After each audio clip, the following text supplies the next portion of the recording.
Welcome. I'm very excited to talk with you today about a missing link. We've just had an exciting publication of competencies, core competencies in whole person care for lifestyle medicine providers. We say integrating meaning, purpose, and spirituality within lifestyle medicine education. One of the authors on that study, and a good question is people wonder, how do I do that? So, understanding a specific population that often comes to us for lifestyle medicine care, those experiencing obesity or overweight struggle, let's take a look at how a lifestyle medicine provider might understand spirituality, meaning, and purpose, and how they might begin to implement it into their care of people. And what is the benefit? What does the research show? So let's talk about some basic information. I like to consider that medicine and spiritual care are really two parallel perspectives on healing human people. They both function only partially effective, they're complementary. We know that with the advent of the germ theory and the growth in the sciences, a lot of those whole person aspects of providing medical care dropped off, and we focused on the science of care and lost the human. So when we look at lifestyle providers, coaches, physicians, dietitians, nurses, and others, we want to learn how to bring along the whole person and implement that type of care to move from a medical based clinician to a human caregiver and be competent. So let's look at some introductory information. What do we mean by spirituality, meaning, and purpose? I'm taking a definition from the palliative care literature, but it's kind of the recognized definition of spirituality. It's from Christine Pukowski's work. This is from a 2014 study that really spirituality is considered that dynamic and intrinsic aspect of humanity through which people seek meaning and purpose, transcendence, and experience relationships, interconnectedness to self and family and others, community, society, nature, and for many, sacred, significant. So for many, we consider this a human need for all, but hopefully you find an interconnectedness, your people that are seeking spirituality and spiritual growth in a similar way, and then that becomes religious. You join other people that are pursuing spirituality in the same way. So from looking at Balboni et al.'s work, this is a study by Long from 2024, that spirituality was considered a very strong social determinant of health and highly associated with mental health. So if we take and look at psychotherapy and infuse it, adapt it, bring in spirituality into that psychotherapy lens, it's been shown to show greater improvement in client functioning. Now, we look at obesity as a complex health disorder and with significant psychological consequences. And the literature shows it often is associated with low self-esteem, body image problems, anxiety, and depression. So let's take a look at what the literature shows are the physiological benefits. I love a study by Berkowitz from 2023. He used a large data set of 2,060 participants from the MIDAS 2 data, and he also used the Chilean Med data, and he showed that when persons cultivated a deeper awareness of meaning and purpose and spirituality, they actually had lower waist circumference and a greater intake of fruits and vegetables. So interestingly, to go further, it has been shown to have a positive spirituality, has shown to decrease systemic inflammation. It tends to turn off DNA methylation that promotes inflammation and has been shown to lengthen telomeres. Improves the glucose regulation, so metabolic health with positive spirituality promotes greater self-care and improves glucose regulation, enhances the neuroplasticity, lowers the prevalence of cardiovascular disease and neurodegeneration. And an interesting study, it was shown when people undertake positive spiritual practices, it is shown to activate the frontal cortex to increase mental alertness. So don't go and grab that cup of coffee at 2 p.m. Maybe do a spiritual practice that's meaningful to you to bring yourself more mental alertness.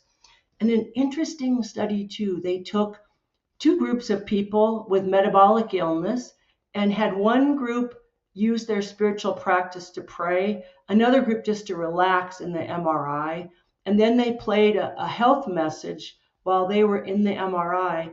And the part of the brain that regulates resistance showed lower activation in the people praying. So, interestingly, if we can help our clients promote positive spiritual practices according to their culture, then we can also create a less resistance to our health message. So, interestingly enough, just some simple practices that a science based clinician might consider. We want to think of ourselves as a bridge between the life the client experiences now and the life they want to have. And we want to be able to cultivate our own positive attitudes, spiritual attitudes, and create a capacity to be comfortable with the issues that come forward when people look at meaning and purpose and spirituality. Getting comfortable with emotionally charged conversations to create that space within us so that they are free to talk about what's really impacting their human spirit. I'm remembering a dietitian session, a nutrition session with a client who had just lost her dog.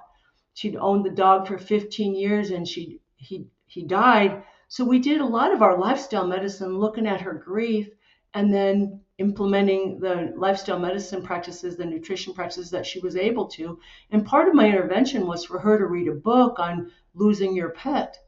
So, simple things to start this process is develop this capacity as a practitioner to be curious. Ask an open-ended question that can evoke an emotional reaction or emotion-laden memory. Learn to linger and pause, to don't fill up every space. We're talking 5 to 10 seconds of a professional lingering that can allow a person, even if they're introverted, to go into their memory, into their heart, and bring forward into their own awareness at least what's bothering their human spirit. We want to learn to respond, reflect. We've all been trained in some of those therapeutic skills to clarify and paraphrase and that kind of thing. But I have a unique role as spiritual caregivers over and above healthcare chaplains. We have this science-based knowledge that oftentimes patients need to reduce their anxiety. So in the midst of spiritual care, we can bring in science-based information, unlike the chaplains. So we are really equipped and called to bring this into our practices. So what I wanted to really zero in on applying these spiritual care practices to obesity management, overweight management. So to look at the impact of spiritual care on mental health outcomes and psychological support in obesity, and look at the evidence for applying this to interprofessional spiritual care to a variety of practitioners in the care they offer weight management. So what I did is I went to the literature, identified 32 studies that were well done between 1999 and 2025. The majority were between 22 and 25. And I looked at Google Scholar, the National Institutes of Health databases, ResearchGate, and Sage publications. And I used keywords of spiritual care training, psychotherapy, psychological treatment, holistic approaches to weight management and obesity treatment. And very interesting results that obesity presents with significant psychological consequences and existential challenges. Meaning and purpose and spirituality. We'll see in a later slide how those needs parallel. And they often struggle with meaning, purpose, and social connection. It was shown that struggling with obesity, people tend to isolate. And the best interventions for obesity were individualized. They promoted a compassionate approach in the team members. Because one of the elements that people often complained about and when they were patients in obesity treatment is that they were objectified. And when you bring in compassionate presence, compassionate care, they felt more seen as whole people. And so including the interrelated factors. And really, the need for providing psychological support in the interdisciplinary care of obesity was overwhelming. And interestingly, that when you include spiritual care and spiritually infused psychological support, it would promote greater emotional and spiritual well being, improved social connections, increased motivation, greater awareness of meaning and purpose, and a better relapse management and quality of life. So, interestingly, also, when we adapt psychotherapy, a beautiful study showed that spiritually infused psychological therapy had stronger positive outcomes. And if you take standard psychotherapy or standard psychological support and integrate the spiritual care and meaning and purpose competencies, they showed greater improvements in quality of life, greater spiritual well-being. So really, it became introducing spiritual care into the lifestyle management support of overweight individuals, help them tap into their own personal resources. The patients could tap into personal resources for living well. And they learned how to expand their self-assessment, their sense of meaning and purpose beyond just what the number said on the scale, to expand their lens of well-being. So the beautiful study, this was a little older study from Hoyt in 2018.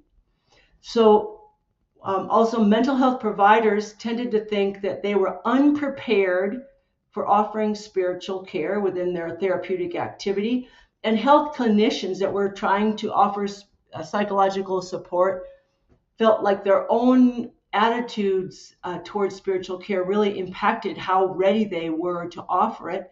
But due to their biomedical model of training, they really felt like they lacked training in how to integrate spiritual care. So the first step in integrating spiritual care into your lifestyle medicine practice is to understand what we're talking about. What do we mean by spirituality, meaning, and purpose? What are the benefits to your patient physiologically, psychologically, and overall life well-being? And then how do you implement it? So it's beyond just knowledge. When we look at the literature now, I've done a lot of other reading and research, written a book called The Renewed Practitioner, How Spiritual Care Transforms Nutrition, Dietetics, and Lifestyle Medicine. And writing that book, looked at a lot of research showing that to be able to implement, to be confident in implementing spiritual care, you had to have more than positive attitudes, more than knowledge of what positive spirituality or spiritual distress was. You needed to cultivate using case studies and actual feedback on your own clinical encounters. You'd be able to implement, create the space within your own life and awareness to let people share what is burdening them on an emotional level. Oftentimes, as providers, as medical clinicians, we keep that expert role and we give observations and assessments, when our role in promoting spiritual care and meaning and purpose is to become curious, available, triggers to help them go into their own deep spiritual well. So we have to learn how to let up control and become available. Let's just look at this diagram, this analysis. We look at the psychological needs of those experiencing overweight or obesity. The research showed a strong correlation of disordered eating, anxiety, depression, social isolation, a lack of meaning and purpose, a sense, like I've said before, of being objectified in treatment. And how does spiritual care benefit that? The direct research shows the direct benefits of spiritual care working through spiritual distress is the diminishment of binge, purge, and restriction. We call those compensatory behaviors. And positive spiritual care, helping patients develop positive spiritual practices, can promote peace and self-management. It can create community connections and a greater awareness, a larger lens for what's meaningful in their purpose in life. And it forms a sense that they matter to somebody. So if we look at applying this, understanding that patients come to us, we don't have to always blow their mind with the most novel spiritual care practice either. I'm remembering of a farmer from the Midwest that I was working with. I lived in the Midwest at this time, and he had worked with a lifestyle medicine provider via a virtual session from Chicago. And he was told to follow Ayurveda eating and to practice meditation and yoga. And he was a pig farmer. His family started the Lutheran church in his little town 100 years ago, and he didn't really know what to do with that kind of feedback. So there's an example of maybe just inexperience, but the practitioner took what they had read about in the literature and plunked it on this guy, and it wasn't consistent with his culture. So when we look at promoting spiritual care, probably the first step is cultivating being comfortable with the emotion-laden life issues that a person would speak about in spiritual care, and learning how to recognize a spiritual issue in the patient's narrative. Draw the patient to tell you a story about who they care for, what's bothering them. So if they've lost somebody, draw them to the person they lost. What's their name? How did you meet them? Now, I can hear it already. A practitioner with a medical agenda is going to say, I don't have time for this kind of thing. But think in terms of small nuggets of turning to a person and saying, you matter to me. You ask them a question like, what do I need to know about you as a person to provide you with the best care? You give them undivided eye contact. You pause for a moment, let them fill the space and share their reflections. That's the first step in providing spiritual care, and then following the patient's narrative. If you're a religious-based practitioner, research shows that practitioners with a religious basis usually have more positive spiritual attitudes and more readily address spiritual issues with people that are like them. But religious-based practitioners tend to struggle with providing spiritual care to people with different perspectives. A born-again evangelical providing spiritual care to a Muslim, for instance. And people that don't have a awareness of spirituality in their life tend to struggle with dealing with any religious attitudes. They tend to stay on the more of the psychological plane of providing spiritual care. So they look at the psychological adjustments. So what we're trying to do is bring together those pieces to empower us all. First, to cultivate an awareness. Where do you as a practitioner feel most alive? So I remember talking to a client that had no religious or spiritual bearings, and I asked, where do you feel most alive? And they said, oh, hiking out in Ouray. I live in Colorado, and Ouray is Little Switzerland. It's a little tiny town out in the boonies by Telluride, just surrounded by the mountains, and it just takes your breath away. I feel most alive when I'm out there in the nature. Think about that for yourself. To get started with being aware of your spiritual attitudes. If you're religious, I do come from a religious perspective myself, but I teach this large spiritual care lens. If you are religious based, you want to reflect on what is the meaning of your religious faith. Is it where you turn in your life for inspiration? Is it a grounding, a center of gravity for you? And I suspect it probably is. It is a place that you have your strongest community connections. So we want to look at what is the deep essence underneath our lives as human persons. So just taking some conclusions from my study of those, with looking at those 32 studies, that spirituality was really found to be that missing link in the biopsychosocial person-centered care of all people with obesity treatment. We look at spirituality as not just for some. All human persons are wired to need a deeper purpose, a center of gravity, a way to renew themselves, a relationship with the transcendent, and that we know that we resonate with beauty and authentic human connection. So we want to integrate these spiritual determinants of health into obesity treatment, lifestyle medicine care, to promote a positive body image, better eating. Remember the study by Berkowitz that positive meaning and purpose promoted greater intake of plant-based eating and a lower waist circumference, better self-care behaviors, more positive mood and overwhelming well-being. And mental health providers, if they're trained in spiritual care, or lifestyle medicine providers that are trying to bring in this whole lens, if you're trained in spiritual care and you're applying it to the care of people that are overweight, you can help promote a more flourishing health and a better outcome. And whole person care of overweight that includes a spiritually infused psychological awareness and spiritual care is a pathway to more effectively meet the needs of obese people. Spirituality, meaning, and purpose is a necessary but neglected element in obesity treatment for lifestyle medicine providers.